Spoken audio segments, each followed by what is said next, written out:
ओ भाई ये क्या था, कोडी ने रॉक को थप्पड़ मार दिया। अब इसके बाद क्या आपको लगता है कि कोडी और सेथ दोनों में से कोई बचेंगे, और स्पेशली सेथ की world heavyweight championship?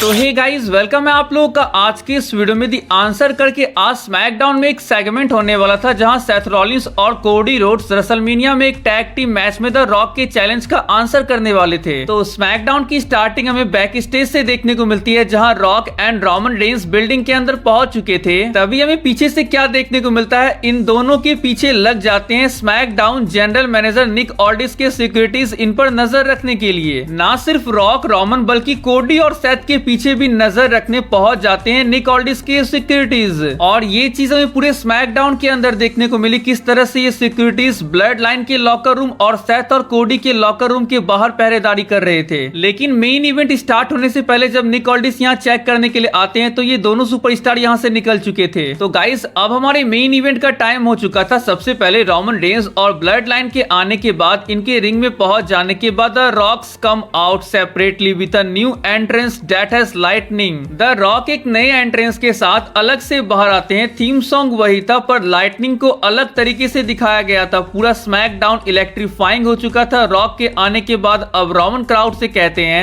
Greatness stands before him now, महानता अब आपके सामने खड़ी है। इसके बाद रोमन रॉक की ओर अपनी हाथ को आगे करते हैं, फिर रॉक हाथ मिलाते हैं और गले भी मिलते हैं। फिर इसके बाद रोमन क्राउड से फाइनली कहते हैं एक्नॉलेज, स्वीकार करो हमें। इसके बाद the American nightmare Cody Rhodes का म्यूजिक हिट होता है और कोडी एंड सेथ क्राउड के बीच से अपनी एंट्री लेते हैं। आफ्टर द कमर्शियल यानी ब्रेक के बाद रिंग में रॉक और रोमन के सामने सेथ और कोडी आ चुके थे। ब्लड लाइन के बाकी मेंबर रिंग से बाहर रिंग साइड जाकर खड़े हो जाते हैं। अब रिंग में फाइनली कोडी रोड सेगमेंट को स्टार्ट करते हुए कहते हैं कि मैं जानता हूँ टेंशन है यहाँ हमारे बीच, a lot of bad blood है हमारे बीच, लेकिन सच बात ये है कि I feel lucky to be standing here. यहाँ खड़ा होकर मैं बहुत लकी फील कर रहा हूँ। हम चारों को थोड़ा रुककर इस मोमेंट को फील करना चाहिए। रॉक, मैंने सुना तुम्हारे चैलेंज को और ये भी सुना कि तुमने क्या स्टिपुलेशन रखी है। मुझे ये पूछना पड़ेगा, क्या तुम्हारे पास वो अथॉरिटी अधिकार है वो स्टिपुलेशन लगाने के लिए? देखो ये पूछ इसलिए रहा हूँ क्योंकि तुमने रोमन को एक्नॉलेज किया है कि वो तुम्हारे ट्रैवल चीफ है, तो अगर तुम्हें यही चाहिए तो ये रहा हमारा जवाब। तभी इसी बीच कोडी को रोकते हुए रॉक कहते हैं कि ए चुप रह, अपना मुंह बंद रख, तू अपना मुंह बंद रख, और तू चलता फिरता जोकर तू भी अपना मुंह बंद रख बात करने से पहले ही, और कुछ कहने से पहले सुन बेवकूफ। द रॉक ने एक्नॉलेज किया इसको because we are family. Family यही होता है, फैमिली एक दूसरे के लिए खड़ा रहता है, हम फैमिली है। रेसलमेनिया की पहले रात में क्या होने वाला था, रॉक इस बात को वापस से कहता है अगर तू और तेरा वो जोकर दोस्त द रॉक और रोमन रेंस को नाइट 1 पर हरा पाएंगे तो तुम फ्री हो जाओगे, ब्लड लाइन तुम्हारा पीछा नहीं करेगा नाइट 2 पर, तुम फ्री हो जाओगे वो कहानी खत्म करने के लिए, अपने डैड का अधूरा सपना पूरा करने के लिए। लेकिन जब द रॉक और रोमन रेंस तुम दोनों को हराएंगे नाइट 2 में, ब्लड लाइन रूल सब कुछ चलता है, यानी कि द रॉक हर एक चीज करेगा रोमन की चैंपियनशिप बचाने के लिए, और तू walking clown emoji Seth Rollins.